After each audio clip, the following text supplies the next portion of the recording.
Minha gente, passa bem a recém-nascida que foi encontrada abandonada ontem embaixo de uma árvore em Campina Grande. A criança se encontra em uma instituição de acolhimento. A mãe da menina se apresentou hoje e foi ouvida pela Vara da Infância e Juventude, mas o que foi conversado segue em segredo de justiça. Mais detalhes e mais informações você confere agora com o repórter Rafael Gonçalves. Já está em uma instituição de acolhimento a recém-nascida que foi abandonada em uma calçada no bairro do Araxá na tarde de ontem. A criança, que nasceu no dia 10 no Instituto Eupídio de Almeida, o ISEC, em Campina Grande, já tem a proteção por parte da infância, da Vara da Infância e Juventude e também do Conselho Tutelar. Essa criança foi localizada, foi encaminhada ao Conselho Tutelar da região norte e o Conselho prontamente já iniciou os fluxos para o acolhimento de urgência. Essa criança hoje já está em uma instituição de acolhimento, está bem alimentada, protegida. Inclusive agora à tarde eu fiz a visita à instituição para saber não somente dessa criança, mas de todas as outras que se encontram acolhidas. E tudo caminha de acordo com a normalidade. A mãe da criança se apresentou, já relatou o que teria acontecido? Obviamente, algumas informações elas estão em segredo de justiça, dada a natureza do processo, mas o que a gente pode informar é que efetivamente a mãe já foi acolhida tanto no Conselho Tutelar quanto pelas equipes da Vara da Infância e Juventude, porque esse é um momento também de proteção para a própria mãe.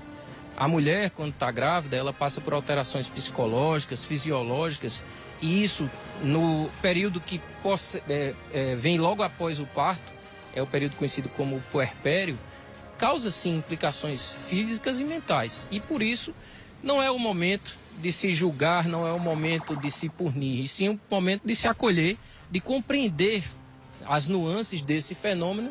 E nesse ponto a equipe da Infância e Juventude foi muito rápida.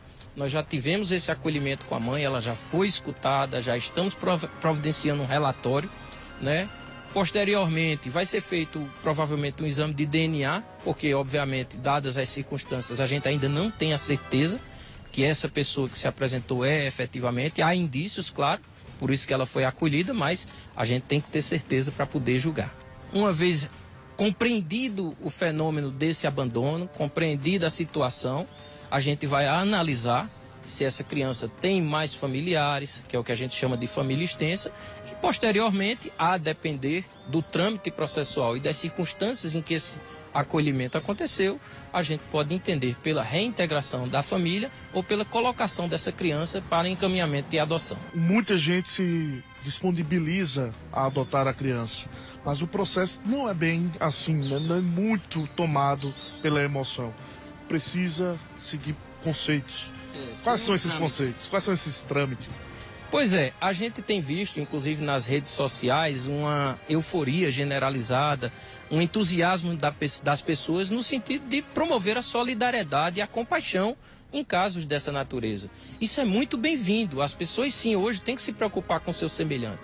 E a gente aproveita esse momento para canalizar essa vontade em prol da adoção responsável. A adoção é um procedimento que inicia na Vara da Infância e Juventude, através do cadastramento das pessoas interessadas, que procuram a Infância e Juventude, preenchem um cadastro simples, contendo apenas os dados pessoais, antecedentes criminais e alguns documentos de ordem social.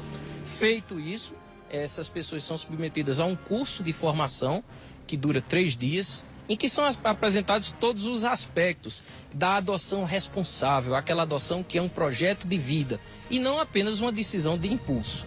E, feito esse curso, essas pessoas são cadastradas no SNA, que é o Sistema Nacional de Adoção, após o que estabelece uma fila que depende tanto da ordem cronológica quanto das preferências. Há pessoas que indicam que só querem adotar bebês, há pessoas que indicam que podem adotar adolescentes ou grupos de irmãos.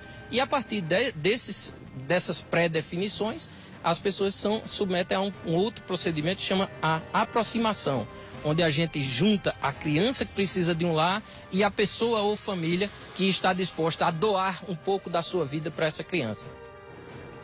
Muito bem, olha, é claro, né, sendo aí comprovada o elo genético entre a pessoa que se apresentou como mãe aí dessa menina, que foi abandonada ontem embaixo de uma árvore lá em Campina Grande, e dependendo das circunstâncias, né, que levaram, claro, após comprovada o elo genético, né, que ela realmente é a mãe biológica da menina.